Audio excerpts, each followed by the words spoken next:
Hello, welcome to another episode of the Menswear Style Podcast. I'm your host, Pete Brooker. Today, the audio will be a little bit different because I haven't got my microphones and all my studio gear.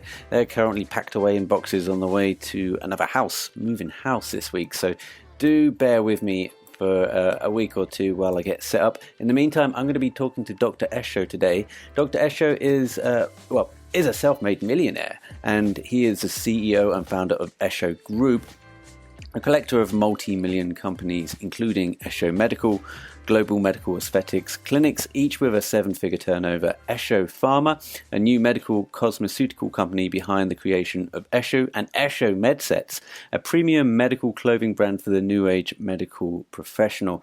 It's a great chat. I really enjoyed this one. Hope you will too. Here is Dr. Esho to talk about himself and the brand in his own words. So, as you said, I'm Dr. Esho. I'm resident cosmetic doctor on BBC Morning Live. Also a show on Netflix Body Fixers. But I'm also founder and CEO of Esho MD clinics, which are non-surgical clinics across the country, Newcastle, London, and Dubai. And then also founder and CEO of Esho Skincare, which is a targeted skincare range now available on QVC and Feel Unique. Okay, so where are you spending most of your time? Newcastle, Dubai? Yeah, that would be a great answer. I think my own missus asked me that own question. It varies. It does change. I think when you have something like, I always call it almost a portfolio career where you're doing different bits of stuff, you could be anywhere. I think the dominant time is in the UK and in London, I would say. But at different times of the year, that will switch, across to Dubai or Newcastle. And particularly depending where I'm filming, a lot of production companies now, BBC has just moved to Manchester. So before I would be filming, fortnightly or monthly segments here, but now they're in Manchester. So, we're everywhere around the place. And I've got an amazing EA who kind of sorts out the rest of my life. So whereabouts do you live? Are you London based? Yeah, so I'm North London boy, born, grew up in Edmonton. It's a pretty rough area, but it taught me a lot. But then when I kind of progressed and I graduated from med school, I moved to central London, so like London Bridge. Loved that area, did everything, the bars, partying and everything else. And then when it was time to grow up, and, with my missus decided to have a baby, we first picked Wimbledon. And that's why one of our sites is in Wimbledon Village, because, we thought it was a great place, like as many parents do, for schools, getting into the city and not. But then since then, actually, we just a year ago moved to Cobham, Surrey. It was an area we were looking at, again, much more space, still city, but then kind of not too city, a lot of green areas, a lot of good schools.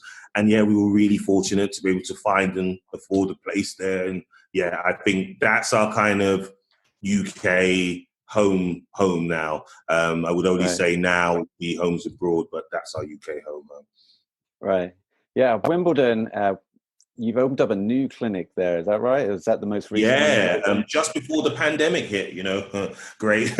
In that way, we launched that one on December 1st, 2019. And I think everything kicked off with COVID about January time. Because I remember as a point seeing the change and, us talking about it in December, and then people starting to realize really what we were dealing with starting in January. So, the clinic was closed for a number of that time, even though we had established clinics already, it was hard for the investment, with our clinics, which you see them, we invest a lot for a particular look. We like them to be boutique-y, high-end, but not feel like you're in a doctor's office, because a lot of people have that apprehension when they come in and just see those white walls, white desk and everything else. Ours is very polished plaster, wood, that type design. So you probably think you're buying a high-end watch or bag, not coming in for some facial clinical treatments. But it works very well for us. And yeah, pandemic was hard, but, we were very lucky that we had an established network of things of how we do. Because of our Dubai clinic, we were already used to treating clients virtually, having a virtual setup system, reviewing and doing things like that. So really, we took that methodology and straight away established that into our UK practice. So from skin consultations online, reviewing those photos, everything else, we were able to merge a lot of our business to that side to kind of still continue. Yeah.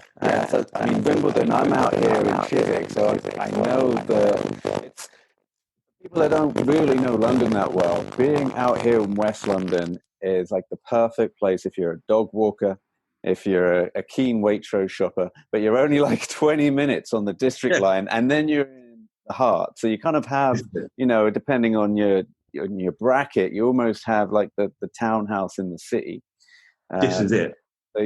And I think a lot of people have done that now. Interesting enough, I've seen it happening with my friends, a lot of people in the pandemic, the great move or the exodus. And I think what it did, for all the bads and hardships it did bring, we had our son who ended up on a ventilator for, 2 months, not 2 months, so 2 weeks, and he was 15 months old. So, we went through it with like a lot of people, but one of the good aspects I think it did was it got people to reflect on what they really wanted out of the life, not just work-wise, but wellness, everything. And, I think a lot of people, you know what, I'm sitting here in this flat, in this central area, no greenery, and actually for the same money, I could get that outside and have space and have these walks and do this and have a better work-life balance. And I think, that's the positive I've seen in some cases too.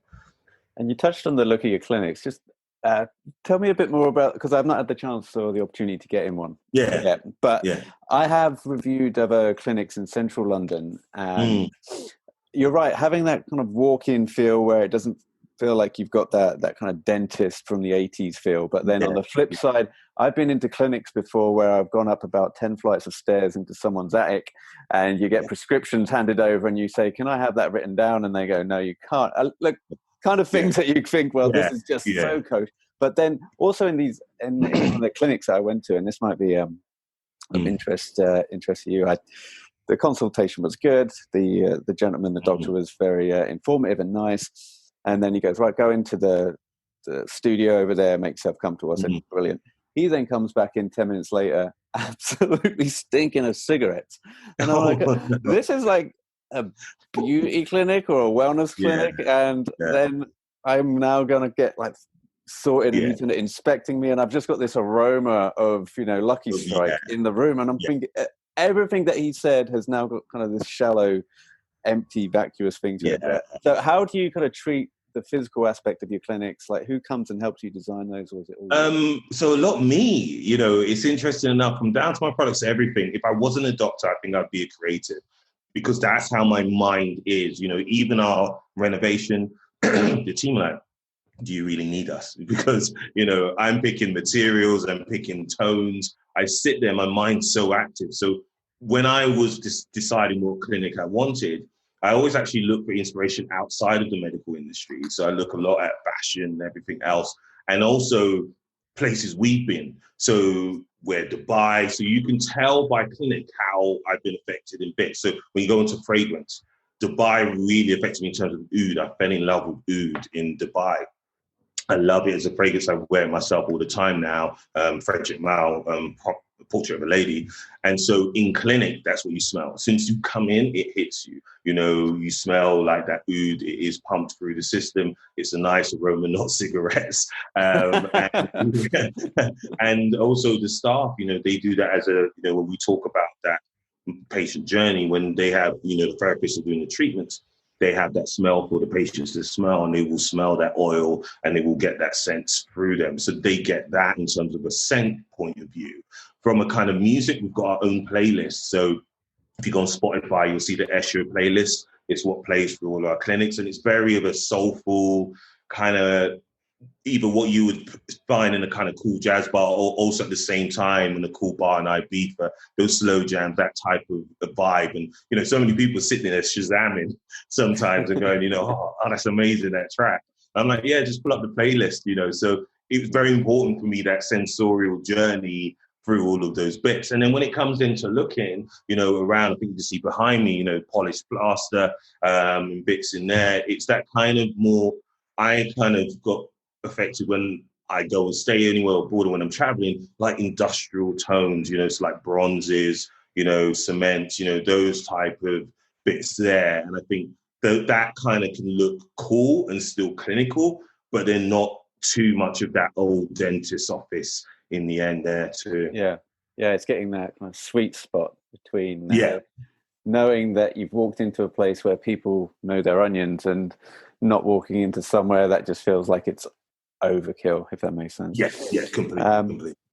Dr. Esho, talk to me about some of the lines. Like you have the new Feel Unique and QVC line that's just been launched. So perhaps talk about some of those and so it's always been a vision of mine. I think sometimes when people do what I do, it kind of maybe seems they're successful. It seems like the next step to do product line. I think particularly during this pandemic, we saw it very celebrity or everybody else. Everybody was coming out of a skincare line. But for me, actually, from the beginning of the start of the inception of me wanting to launch my own clinics, I always had this vision that as my own clinics, I would be using my own products on my patients. I would be selling my own products to consumers and also using my own devices. And I think in that way, I would be able to control the end result even better for them. So that was a big, important thing to me.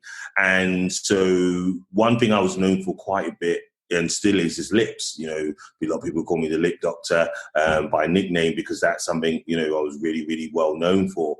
And so it made sense if I was making the first kind of Ferrari into skincare to focus on that area.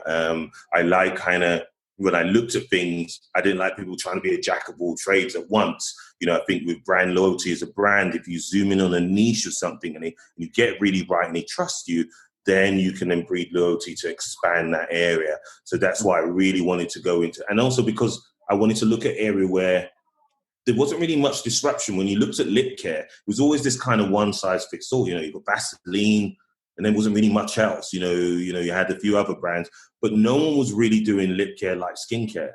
And I remember thinking that simple concept when I went, yeah, your lips are 3 layers thin. They don't have its own sebaceous glands. It's more vulnerable than your skin. Yet we have routines for our whole skin regime, our hair, nothing for our lips. So why can't I create skincare for lips? Targeted line that will treat different aspects of problems with lips that would be allowed to work in synergy together and build your own routine. And it was such a simple idea, but caught on like fire. And, we very quickly, we launched on QVC in May of last year. We very quickly became their fastest selling lip product line of all time. And QVC, this is against legacy brands, like Elizabeth Arden and everything else. We went on to Feel Unique and sold out there. In total, I think we've been live 8 months, had 8 sellouts, won 5 awards. So, we've been in a way where it's just kind of ran away. But then at the same time, we knew we were onto something when we sat down and thought about it too. So it's come as a surprise so quickly, but also I'm glad I'm realizing what I potentially think it could be and an exciting new stages to come. Amazing. Yeah, it's quite funny, lips, because I don't think people put as much emphasis on how their lips look compared to other parts of their face, right? So I don't want to put words in your mouth, but I imagine a lot of people would come to you for maybe like crow's feet or black circles or kind of a lot of things to do with the eyes might be at the top of people's agenda when it comes to maybe having some treatments done. Yet if you notice someone that does have bad lips, you can't really take your eyes off them when you're talking to them. It's the lips that are like front and center almost, because that's where... You're completely right. Like the studies, there's studies that show, when you look at kind of when we observe people, the 2 big thing characteristics, the first thing we know is eyes. The next thing we notice are their lips. So, when you're looking at kind of where the eye gathers, it gathers in this triangle, this inverted triangle, and it's flickering between those 2 areas. So, yeah, people come in on different areas, but the focus is really there, as you said. And particularly for men, I think men particularly that area definitely is an afterthought where it can be the most damaged area in men because it's so delicate. And then if you're not doing a skin routine and you're not even doing a lip routine, that area is going to be more vulnerable than your own skin. And, you prove me right, because I think I said a joke tweet not long ago about men's lips, like say, men, please, use lip balm. It's not just for women. Women don't want to be exfoliated when they kiss you. They want to just kiss you. And it went viral. It was like on 20,000 likes and things because so many women was like, oh my God, yes. And other guys were like, yeah, no, he's kind of right. So it's one of those things where, again, it's the unspoken bits, and I love having that conversation like we're like now, so we can say and go, why are we doing this? You know, I look at male grooming awards. So many times it's not lip category. I'm like, well, men don't have lips now. Like, you Yeah. know, where you would see it in the female category and would see it there. So it's interesting now. And do guys have different lips than women? Because I know there's guys' skins are harder, Yeah. and we have different treatments Yeah. and creams, obviously, for guys and women. But so, how is it different between the girls' lips and the guys' lips? Yeah. So, I think there's less difference between men and women than there is between ethnic groups. In terms of ethnic groups, I'm being black, we tend to have larger lips. And because of that and the larger surface area, we tend to lose moisture more because there's transepidermal water loss between the atmosphere from losing water to the lips. And remember, we don't have sebaceous glands in our lip which produce oil. So we're more vulnerable to getting them dry. So it's not that we need different products, but we probably need more of, more hydrating products of the area to help protect. With men, typically, it's more about lifestyle, so environment, where it more than genetic differences. So with men, it's typically their lips tend to be more exposed, particularly if they're doing outside jobs, recruiting jobs, farming, everything else, which women still do. But if it's a predominantly male-dominated environment, those areas, again, are more likely to have damage. And then you think also, again, with men, are less likely to have used lipstick in those areas as well. A lot of products that have lipstick are hydrating to your men aren't. A lot of men aren't doing that. So if you're not hydrating it via makeup, you're not hydrating it via, skincare products, and then you're working outside in these conditions, really it's a sitting duck for that area to become dry, cracked, and damaged. Yeah. Yeah, I've spent like a good portion of my adult life on construction sites. Yeah. And I can tell you that the amount of guys that aren't going out there and having chats about their skincare whilst they're laying brick or, putting up scaffolding. Well, I guess this is going back for me about 5-10 years, but has that attitude kind of morphed? Have you seen a different attitude between guys that are now paying a lot more attention to what they need to do with their skin in your line of work? Yeah, definitely. I think you're exactly right. Go back 10, probably even 20 years ago, that was very much the predominant thing. It was men to be men. Don't talk about. I remember when my dad actually walked into the bathroom and saw me moisturizing for the first time, and him being a kind of stoic African man was like, "What are you doing?" And I was like, "Moisturizer," and he was like disturbed by it, and I was just like, men don't do that. And it's such a crazy thing to have, men don't take care of their skin. Why not? But I think that attitude has changed. And I think particularly with social media, but then also as well because of the influences we see in society, where it was these kind of rugged man outside, as you said, we look into man now, the kind of met set or the metrosexual male, where he does groom, he does moisturize, your David Beckhams, things like that. And it makes it more acceptable. I also think the way products are marketed towards men are better.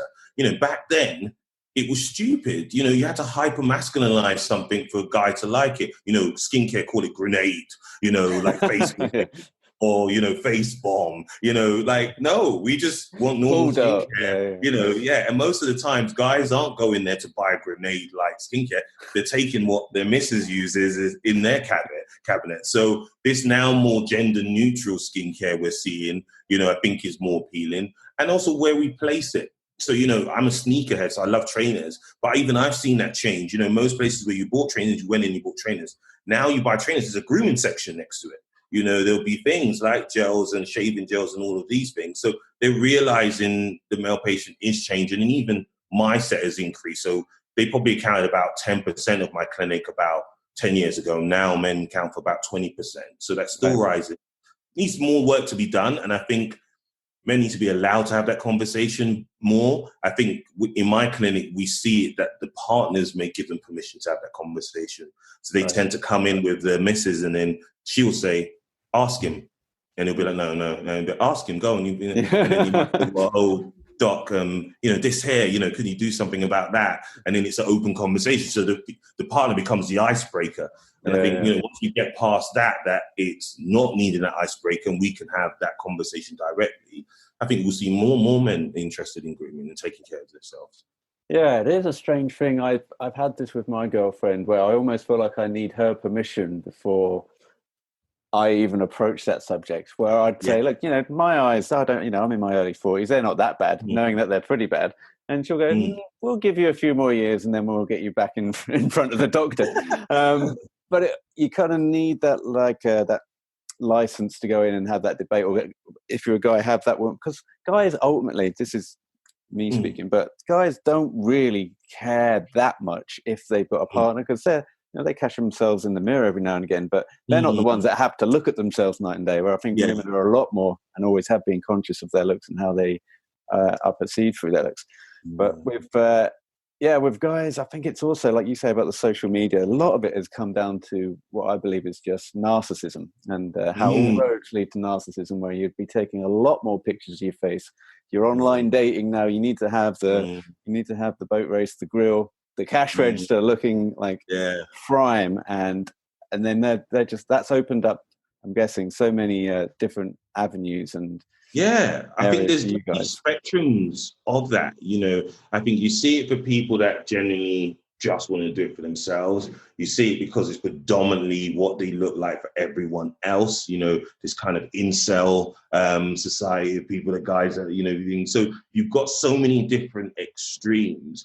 But I think, it is about kind of allowing that conversation to happen, because even in my own group of mates that know what I do, I've been there in my kitchen and my mate kind of look at me and then kind of whisper to me, like, what did you use on your skin? Like, glowing. I'm like, why are we whispering? Like, no one else is there.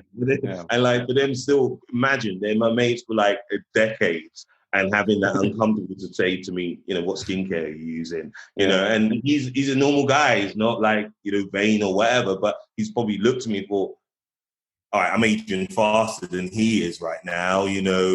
Maybe I can ask him, but I don't know how to ask him. So it's interesting. Yeah, this is a new balm. It's called AK-57 balm, where you just open the barrel and the lip balm will come out and you can apply it. And then the guys will be like, oh, cool. Yeah, I'm on board now. Yeah, I get it. So, I mean, we've talked about the demographic, your main audience. Could you touch upon some of the benefits of these treatments, like the Botox and the fillers, and like what are people actually asking you more these days? What are clients asking you? So I think the key thing with what I do, so kind of, I always summarize it. I'm a non-surgical expert, so I do everything before the knife to kind of promote an aging and healthy skin. And when I look at that, these are always wants, they're not needs. I always keep saying, from when I was in NHS and while now I'm in private practice, then I was saving lives. Now I'm changing lives, and that's different. So these things aren't crucial to you, and that's really important to understand, because you can go on in your life and be completely fine in women. But if you thought about it correctly and you thought, okay, I'm doing it for the right reasons, which is important for consultation, then they can transform you up in terms of confidence and how you feel about particular things. And I think that's a big disparity between the public sometimes thinking about people getting these, because they assume everyone getting about them is insecure and they've got terrible mental health issues and why they're messing around with themselves, where all of us change ourselves in some ways. If we weren't, when we're born and we stay the same, we'll be all running around barefoot, naked, hairy. We all change and alter ourselves, whether it's something simplistic, from a haircut to a style to do. We are all changing ourselves in ways. And I guess it depends on people where that line comes. For me, in my treatments, the biggest thing that people now ask me for, and I think that's changed over the last 5 years now, is skin. There's a huge focus on how the quality of the skin looks. Before it was more about injectables, Botox, fillers, Botox muscle relaxants to treat fine line wrinkles, fillers to enhance areas or replace volume lost. But now, particularly since the pandemic as well, I think they've seen this catapult focus in terms of skin and the quality of the skin and things that can be done to improve that. And I think that's because of how we see our own wellness. I think after the pandemic, we've been hyper-focused on wellness more than we had before. And part of how we see wellness is how we look, not just how we feel too. And part of how we look, the biggest organ in us, obviously, is our skin, looking after that and making sure that looks healthy. Yeah.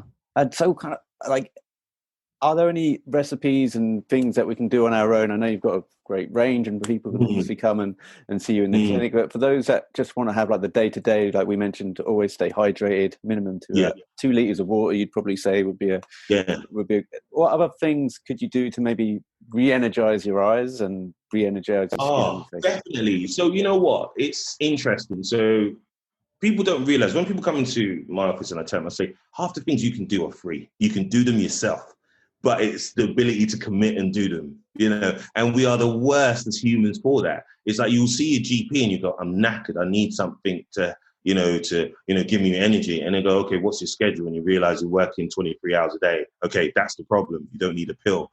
So it's these lifestyle adjustments that are free that can have a massive impact. So we talked about drinking water. Water's free. You can do that, put it in bottles, have those bottles placed around so you can make sure you're prepped and having that. That has a massive impact on how you feel in yourself, keeping yourself hydrated, not just your skin itself. And having at least 2 to 3 liters a day is really important, and that helps around the skin, the eyes, everywhere.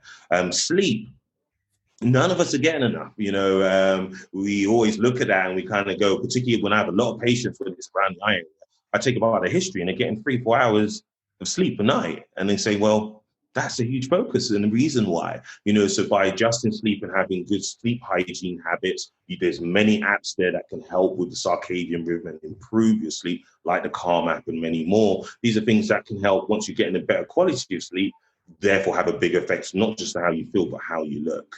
SPF, I always say this to people when I talk about skincare, the one thing that people can have against any skincare range, even my range, is SPF. It's cheap. It's affordable, it's everywhere, and it lasts for ages. And applying SPF every day, not just in the summertime, every day, minimum 30, really can help from an anti-aging point of view. And not just anti-aging point of view, but also as well, reducing the chances of skin cancer, which is very important too.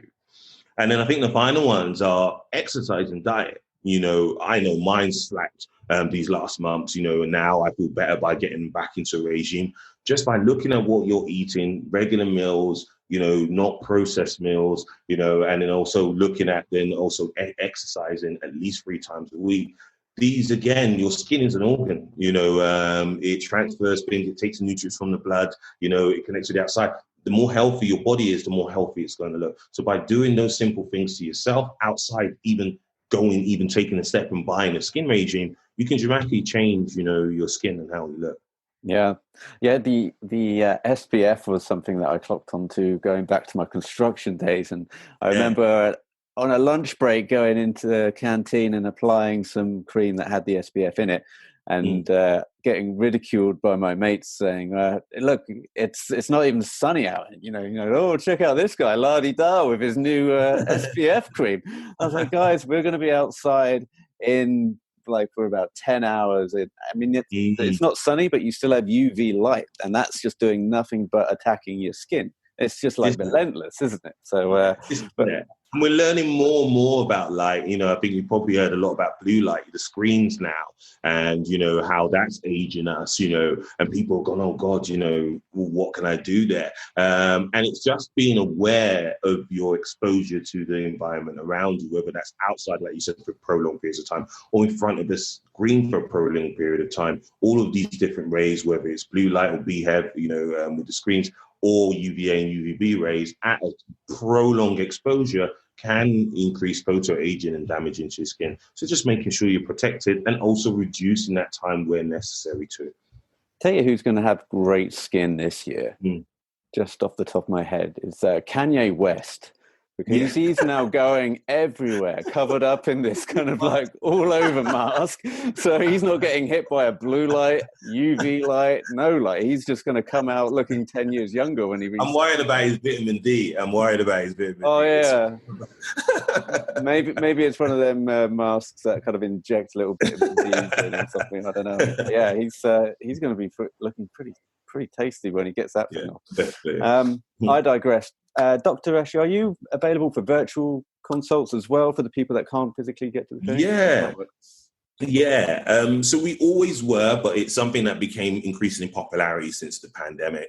We have a global clientele base of over 50 different countries. So for people regularly across the world, we are doing virtual consultations. But now, obviously, people within the UK more do it from traveling, whether it's from a further pace in the UK itself, or trying to reduce their movement down. People's lives have changed, people working from home. So to have the convenience like we're speaking now, where we would have maybe done a meeting elsewhere or sat in a room together to do this, it makes it much easier for people. And people sometimes do worry about, a virtual consult might not be the same, I might be getting less. But actually, no, we usually get people to send preset standardized photos, which is an easy way to do beforehand, and also have the conversation directly. And then when they come in with the provisionally booked treatments, we still rediscuss those in person. So if it's someone that is low for time or, far away, a virtual consult is the perfect choice for them, and it will get lots of value.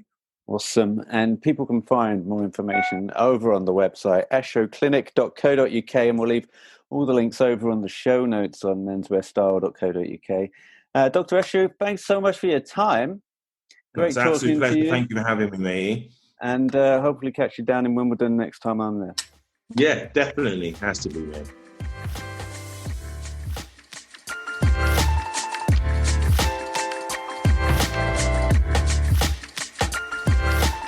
You've been listening to the Menswear Style podcast. Be sure to head over to menswearstyle.co.uk for more menswear content, and email info@menswearstyle.co.uk if you would like to be a future guest on the show.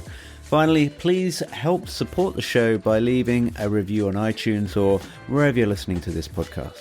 Until next time.